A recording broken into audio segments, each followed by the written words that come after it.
Hi, everybody. So today's installation of the Sergeant at Arms is going to be about the potential conflicts of interest between President Trump as the President of the United States and his business interests. Obviously, this is something that's been a topic of conversation, and I want to kind of take this back to what I talked about in my last installation about President Trump being just kind of a fish out of water if he can't brand the Trump name on everything that he does. Again, this is something that he's used to doing because he was in private business. He was a private businessman. And so the idea is you market yourself, you market yourself, you market yourself. He's now president of the United States, and that's not marketing. So I think he's a little bit of a fish out of water. Hopefully that will adjust at some point because again he's been doing it for 50 years. Let's give him a few minutes to kind of get past that, but that doesn't change the whole issue of the potential conflicts of interest. I mean, I saw some polls recently, not that I'm advocating polls one way or another, but I saw some polls recently that suggested most Americans, Republican, Democrat, Independent, are less likely to support the Trump brand or buy a Trump branded product now that he's president of the United States. And so I think that says something about the voters, that they take this seriously and they kind of understand, hey, you're president of the United States, so you're not supposed to be profiting off of that. I think we need to see him take that a little bit more seriously because the word is his trust agreement has already been altered and revised. Don't know what that is, but there's been the suggestion that he's not completely divested from his interests in his businesses. Well, you know what? I think the way we look at that or the way we handle that is let's see what his tax returns look like after his first year of presidency. So let's see what his tax returns look like a year from now when he files for 2017. And let's kind of do see if there are any causal connections between him being president and anything that he profited from in his business. So far, we say that, he said, no, no, no, I won't be profiting from that. And he even said, oh, I'm only going to take $1 for salary. But he did make a donation to, I don't remember who he made that donation to, but he recently donated the Forest Service. He donated his first quarter earnings, which was around $78,000, to the Forest Service. Well, that was right after he cut their budget, but he did donate that to them. So my question was, is this going to be an ongoing thing? Are you just going to take $1, or are you going to continue to donate your quarterly salary to some government body just for the good of the order? We'll see what happens with that. But I think that's a good way to go about it, is to double check his tax returns. Now, with that, we need to kind of let go of this whole let's see your tax returns from the previous 15 years. We got to let that go. That would have been something that would have been right for the campaign. When he was campaigning, that should have been something that we demanded. We did demand it, and he said no, and we accepted that and elected him president anyway. So it's irrelevant now. Nothing's going to come of it if we see his tax returns from the past 15 years because he's already president. And the likelihood that he's going to get thrown in jail for tax evasion after being president, bigger fish to fry, I'm sure, like healthcare and like his conflict of interest.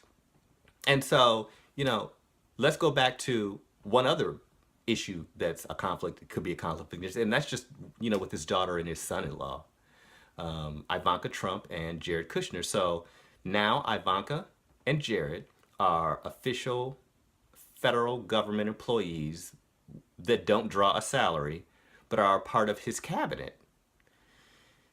Jared Kushner apparently comes from a wealthy family.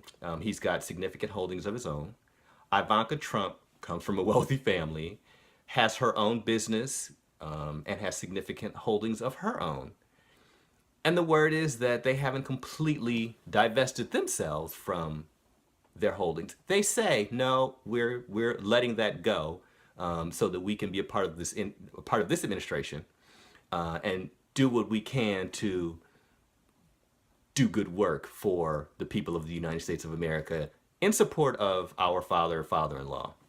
Okay, that's admirable, but we still have a blurred line there for the conflict of interest. We have a blurred line with Donald Trump.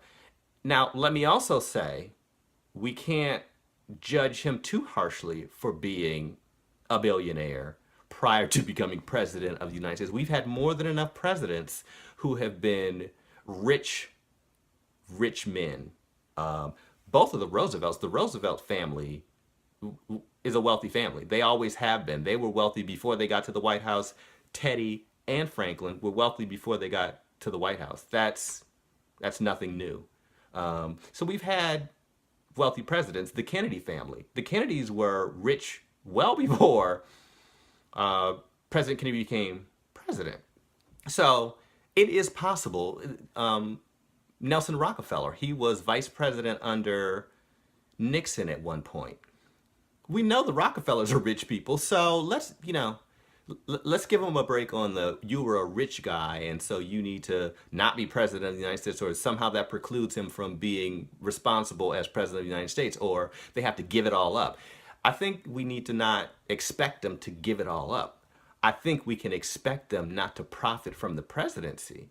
And I think we can expect them to do what President Trump said he was going to do, which is I'm going to remove myself from all of my businesses and my business interests so that I can do the work of the United States of America. That's admirable. And let's hold him to that, because I think that's important. But there's one thing that has absolutely driven me nuts, and that one thing is Mar-A-Lago. So Mar-a-Lago is his resort in Florida. He's been going there just about every weekend, and now he's actually holding meetings with world leaders at Mar-a-Lago. The issue with that is Mar-a-Lago is a resort. It's a money-making resort. What's worse is he refers to it as the Winter White House. I don't understand how no one is really making a big deal out of that, because the White House itself is not a money-making prospect. I mean, tours of the White House, if I'm not mistaken, are free, and I don't recall there being a charge for them unless that has changed.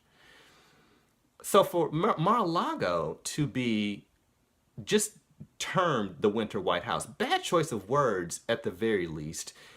And two, the idea that nobody's really making a big deal about it. I mean, reporters go there and they cover these things, and they have to do that, but someone needs to really kind of draw that out. I did see one person on Twitter bring up the issue of maybe we should check the guest book to see if there are people staying at Mar-a-Lago who could potentially profit from Donald Trump being president, and that's why they're staying there or going there. There has been talk that applications for memberships have skyrocketed since he became president. So these are issues. This is the conflict of interest part. And I think someone needs to stop and say, hey, Mar-a-Lago, you might want to kind of pull back on spending so much time at Mar-a-Lago, because that suggests that you're not honoring what you said you were going to do, which is completely remove yourself from your business interests. That's one of your business interests. So let's have a discussion about that. I mean, I am really curious to see what people have to say about this whole Mar-a-Lago issue. Tweet about it. I'm still out there tweeting. SGTATARMSUSA. Please send the tweets. Please make comments below here if you think the whole Mar-a-Lago thing is an issue, and what you think about the possibility of checking his tax returns in a year, in 2 years, in 3 years, to see if he actually is profiting from the presidency. But those are the things we need to be really concerned about. And I think this conflict of interest thing is just not over yet. So with that, I will close this installation of the Sergeant at Arms, and I will see you next time.